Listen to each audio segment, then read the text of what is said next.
بسم اللہ الرحمن الرحیم الصلاۃ والسلام علیکہ یا سیدی یا رسول اللہ وعلی آلکہ واصحابکہ یا سیدی یا حبیب اللہ۔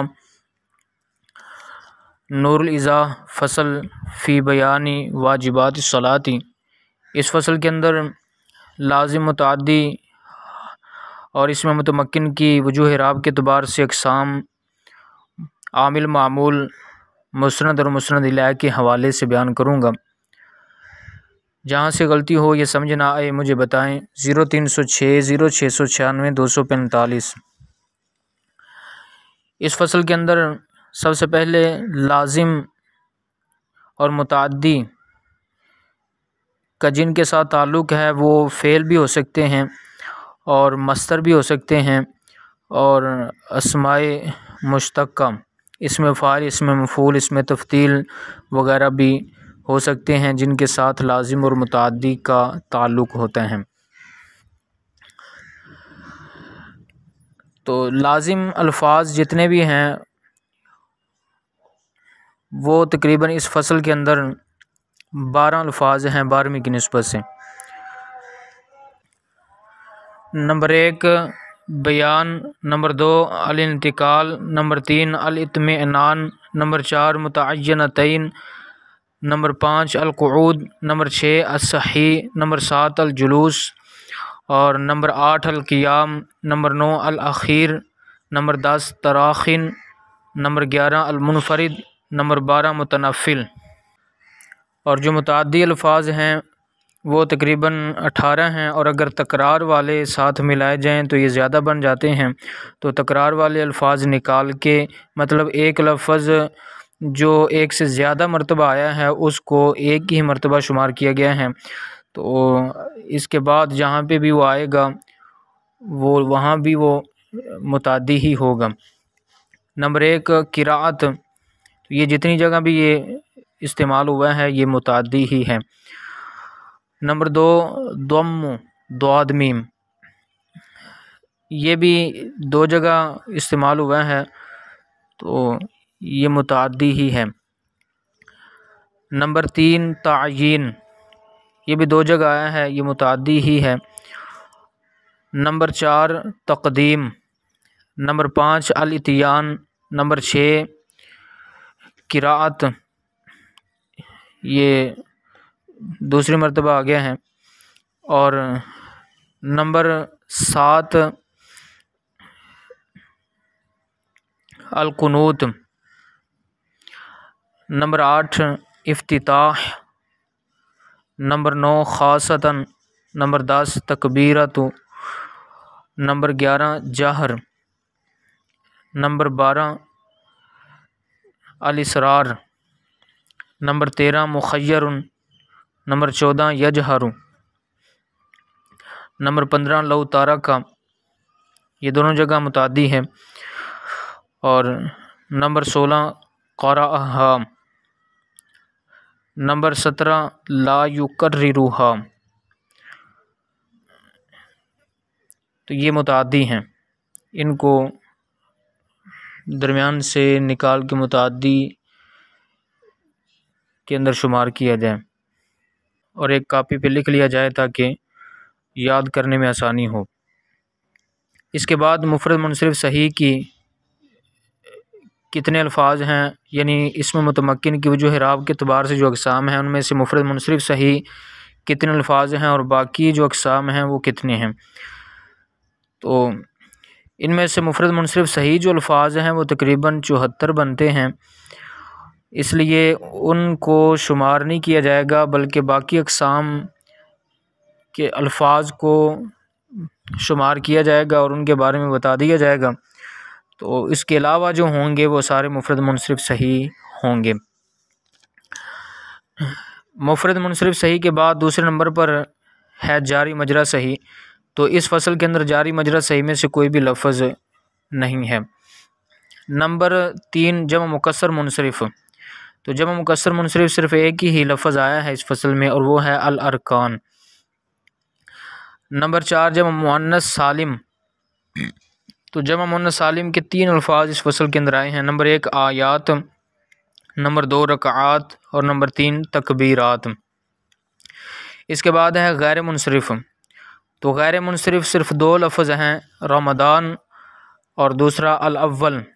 الاول پر الف لام داخل ہے، اور الف لام جب داخل ہو جائے غیر منصرف پر تو اس وقت وہ منصرف ہو جاتے ہیں، لیکن اگر الف لام کے بغیر آئے تو یہ غیر منصرف ہوگا وزن فعل اور وصف کی وجہ سے. اس کے بعد اسماء ستہ مکبرہ ہیں. تو اسماء ستہ مکبرہ میں سے بھی اس فصل کے اندر کوئی لفظ نہیں ہے. اس کے بعد ہے تثنیہ. تو تثنیہ میں اس کے اندر تقریباً 6 الفاظ ہیں، جن میں سے کچھ تو ایک سے زیادہ بار آئے ہیں. نمبر 1 رکعتین، نمبر 2 متعینتین، نمبر 3 اولیین، نمبر 4 عیدین. تو عیدین یہ 4 مرتبہ آیا ہے. اور نمبر 5 اولیل عشاءین. یہ اولیئی یہ بھی تثنیہ ہے اور عشاءین یہ بھی تثنیہ ہے، اور یہ دونوں 2 مرتبہ آئے ہیں.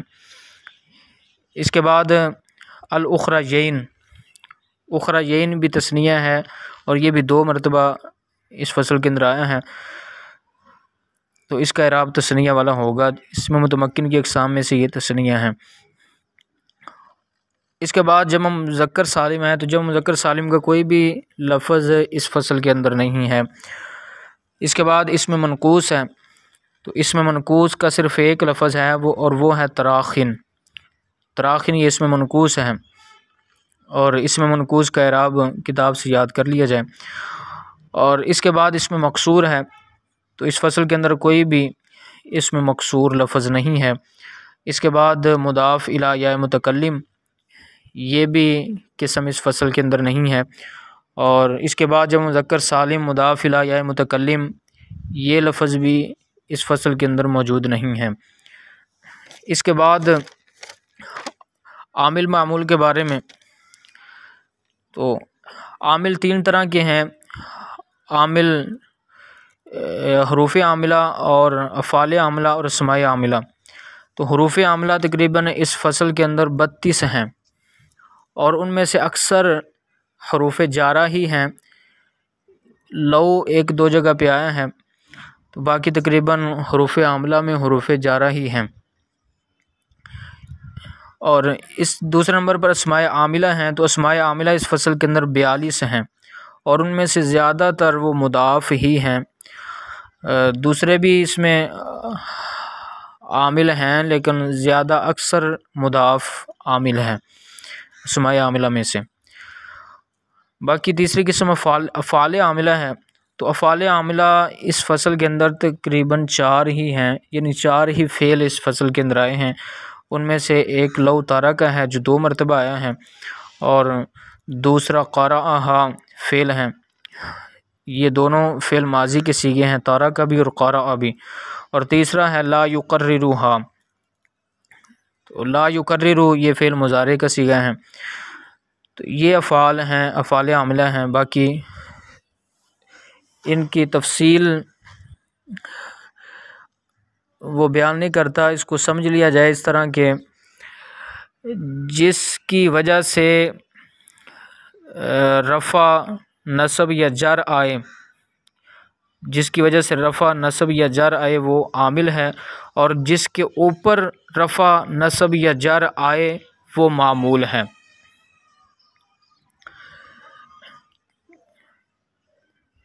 جو منصوبات ہیں 12، اور اسی طرح 8 مرفوعات ہیں اور 2 مجرورات ہیں، یہ سارے کے سارے معمولات ہیں.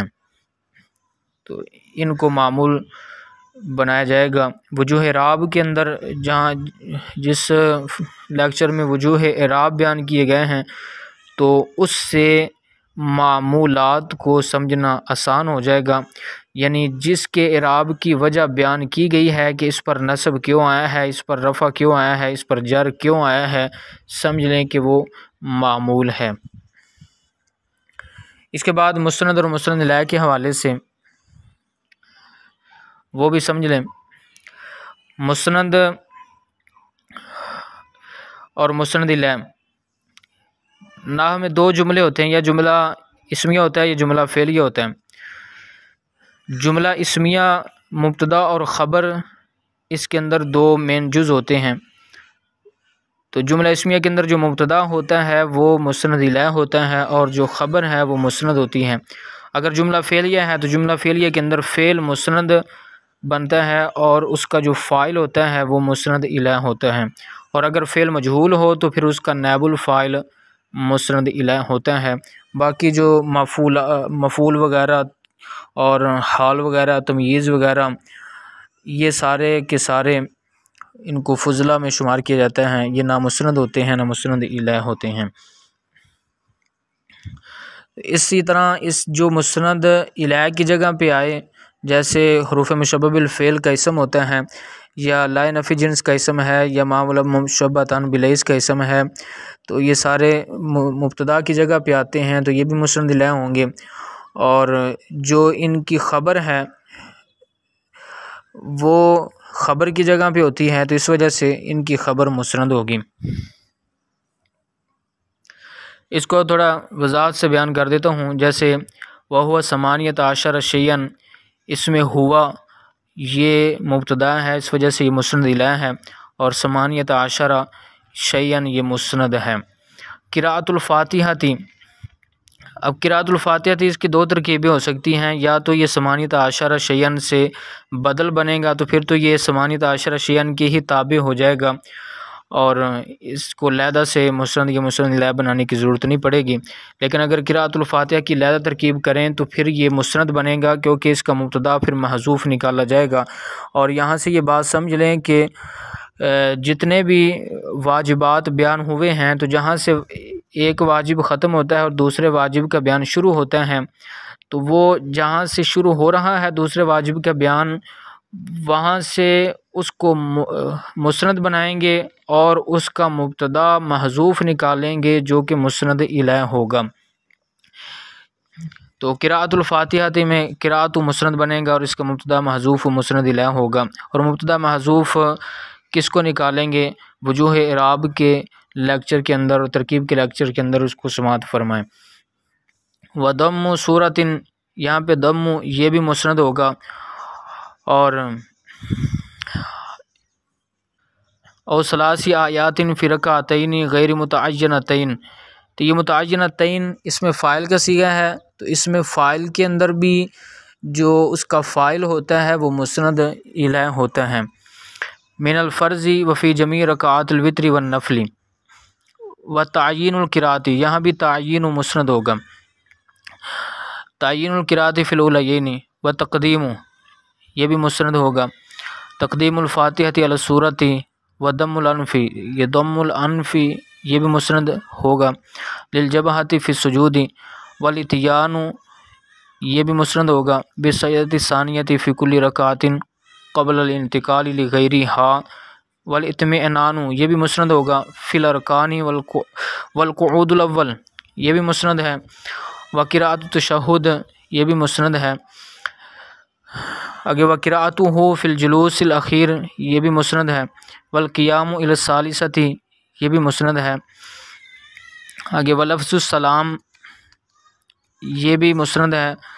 دون علیکم وقنوت الوتر، قنوت الوتر یہ بھی مسند ہے۔ وتکبیرات العیدین، یہ بھی مسند ہے۔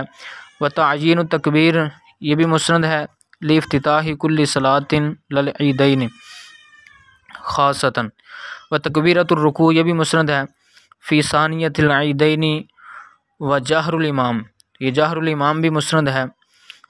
بقراءۃ الفجر واولیہ العشاءین ولو قضاء، یہ لو قضاء میں جو قضاء ہے یہ مسند ہے، اور اصل میں یہ فعل ناقص محذوف ہے، یہاں پہ اصل میں لو کانا قضاء ہے، تو کانا میں ہوا ضمیر مسند الیہ ہے جو کہ کانا کا اسم ہے، اور قضاء یہ کانا کی خبر ہے اور یہ مسند ہے۔ والجمعۃ والعیدین والتراویح والوتر فی رمضان والاسرار، اسرار بھی مسند ہے۔ فی الظہر والعصر وفیما بعد اولیہ العشاءین ونفل النہار والمنفرد مخیر، یہاں پہ منفرد یہ مبتدا بنے گا اور یہ مسند الیہ ہے، اور مخیر اس کی خبر ہے اس لیے یہ مخیر مسند ہے۔ فیما یجہر کمتنفل باللیل ولو ترک السورۃ، یہ لو ترک میں ترک کا فعل ہے اور یہ مسند ہوگا، اس کے اندر ہوا ضمیر مسند الیہ ہے۔ السورۃ یہ ترک کا مفعول بھی ہے، اس وجہ سے یہ نہ مسند ہوگا نہ مسند الیہ۔ فی اولی العشاء قرأہا، تو قرأہا میں بھی قرأ فعل ہے اور یہ مسند ہوگا اور اس کے اندر ہوا ضمیر مسند الیہ ہے۔ ہا ضمیر یہ قرأ کا مفعول بھی ہے، اس وجہ سے یہ نہ مسند ہے نہ مسند الیہ۔ فی الاخرجین مع الفاتحۃ جہرا ولو ترک الفاتحۃ، تو یہاں لو ترک میں ترک کا فعل ہے اور یہ مسند ہے اور اس کے اندر ہوا ضمیر مسند الیہ ہے۔ الفاتحۃ یہ نہ مسند ہے نہ مسند الیہ ہے کیونکہ یہ ترک کا مفعول بھی ہے۔ لا یکررھا یہ بھی فعل ہے اور مسند ہے اور اس کے اندر ہوا ضمیر وہ مسند الیہ ہے، اور ہا ضمیر جو ہے لا یکررھا، یہ ہا ضمیر نہ مسند ہے نہ مسند الیہ ہے کیونکہ یہ لا یکرر فعل کا مفعول بھی ہے۔ تو یہاں تک یہ جو عامل معمول مسند مسند الیہ کے حوالے سے اور لازم متعدی اور وجوہ اعراب کے اعتبار سے اس میں متمکن کی اقسام، ان سب کا خلاصہ بیان کر دیا گیا ہے۔ مزید جو چیز سمجھ نہ آئے وہ پوچھ لیں، اور اس کے ساتھ ساتھ باقی لیکچرز حاصل کرنے کے لیے یوٹیوب چینل تعلیم الاسلام اکیڈمی اور فیس بک پیج تعلیم الاسلام اکیڈمی ضرور سبسکرائب کریں، لائک کریں، شیئر کریں اور ساتھ ساتھ کمنٹ میں اپنی رائے کا اظہار ضرور کریں۔